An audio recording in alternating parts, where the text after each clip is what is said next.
Hey everyone, Greg Cazillo from Cazillo.com. Had a really good question this week from a reader, and I'm going to get right into it. On the advice from Henry's, which is a camera store in London, Ontario, 3 years ago, I bought a Sony Alpha 300. As a sidebar, I don't know anything about the Sony, so bear with me. I am now getting more interested in photography. Should I upgrade and buy the Alpha 77 or change systems completely to Nikon or Canon? Seems all the advice is on YouTube is for those models, not very much for the Sony. Is the Sony really that much less of a camera than the others? Just looking for some honest advice. Well, for the most part, most modern cameras are the same. You're going to have some of the finer things that you're going to understand and appreciate as you get more advanced with your equipment. Now, the first part of what you said was on the advice of the camera store. Well, there's something you need to understand first.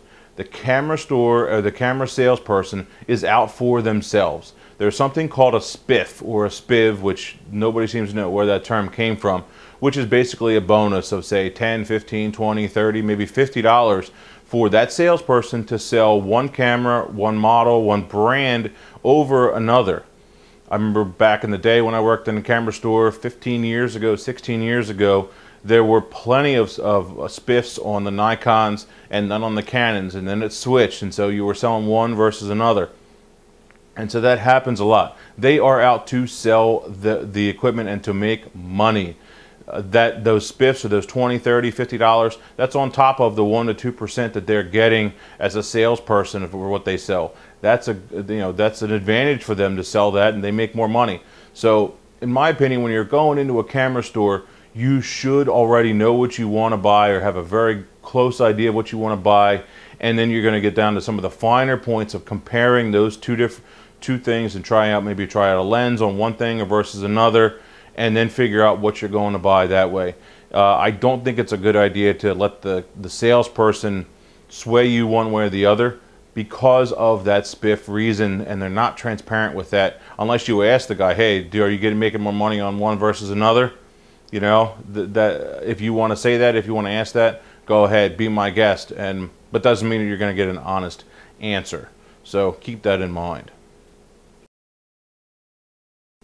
As I mentioned, most cameras are pretty much the same. It's when you get down to the finer points that really makes a difference between one manufacturer, one body to another.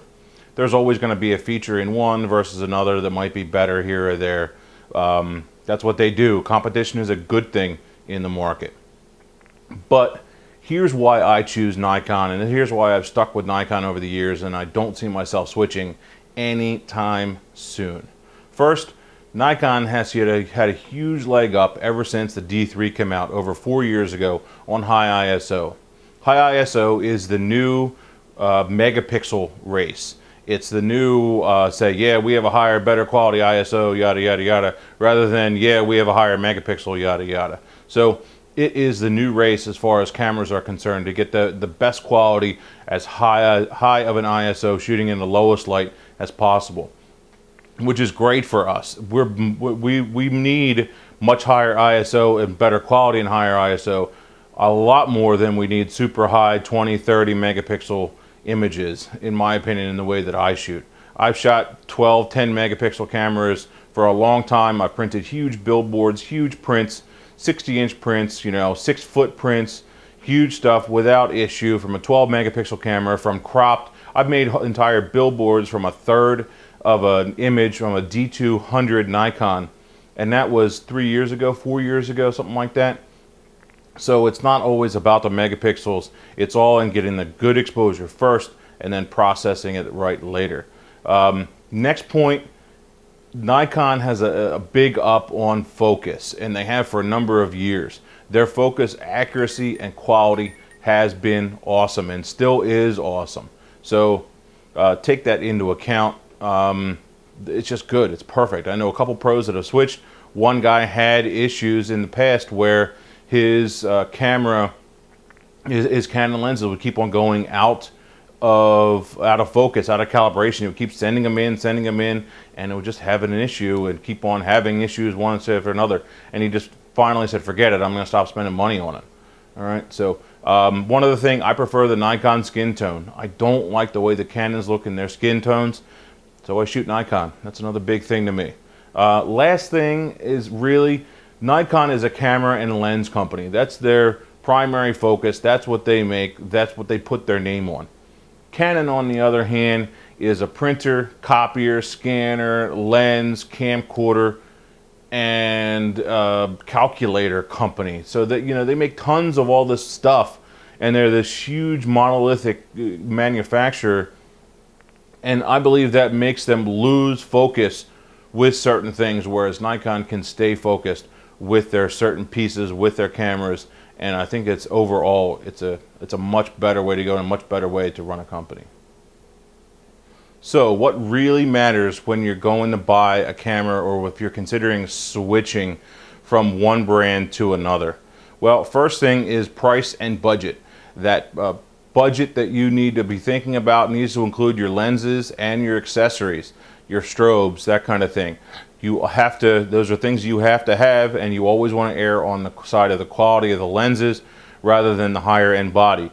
So if if you have a choice between, say, a D300S and a D7000 body, but you really want to go for say a 70-200 lens, you're better off with that 70-200 on the lower end body, and then eventually step up to the higher end body when you're ready, when you've saved up more money, because you're going to get a decent amount of money for that D7000 when you're ready to upgrade in the future. So consider that.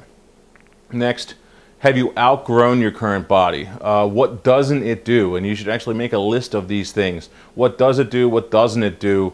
What do you, what's missing in it? And what's the reason for your upgrade? If you can't really come up with some solid reasons why you would upgrade, then maybe you're better off just holding off for a little while longer, maybe wait for another generation, that kind of thing, before you upgrade. Many people forget about AF performance on the higher end bodies, as well as, say, metering quality and build quality, that kind of thing in the higher end pro bodies, the D300 and higher. I'm not sure what Canon considers their pro bodies, but anyway, the higher end ones always will have a much better, much more accurate, faster autofocus system, which to me is huge. It's one of the biggest things that you need to have right on is your autofocus, because if a picture's out of focus, it's junk. You just throw it in the trash, you just delete it. So anyway, next thing, how does it feel in your hands? My Nikon cameras, even with these big, huge paws, feel great in my hands. It's like an extension of my hands. I know where the buttons are. They just work really well.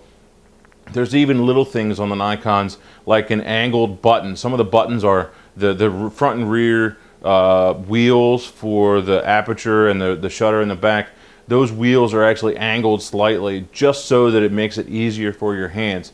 And it's perfect. You really need that. How does it feel in your hands?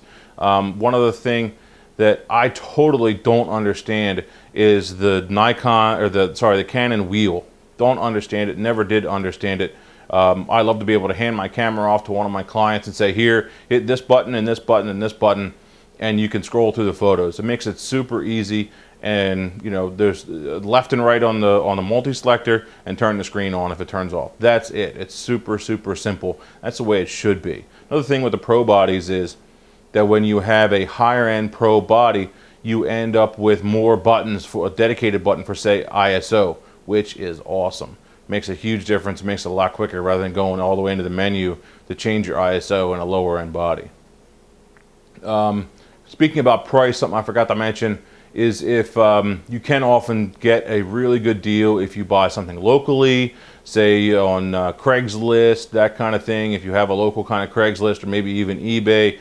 I'm not a huge fan of eBay with camera equipment, although I have bought a lot of stuff on eBay as far as the camera equipment is concerned. Last thing is accessories. How many accessories, the price of your accessories, those all make a huge difference. Say you want to buy a second flash, or whatever it may be. Maybe a set of flash triggers, or maybe a remote, a lot of things like that. So you need to take all those things into consideration, figure out your style of shooting, what you're shooting. Maybe you need a certain little thing like an intervalometer in a camera. So, those are all things you kind of need to quantify. Sit down, write them down, figure them out, and hopefully this has helped you a little bit in buying your next camera.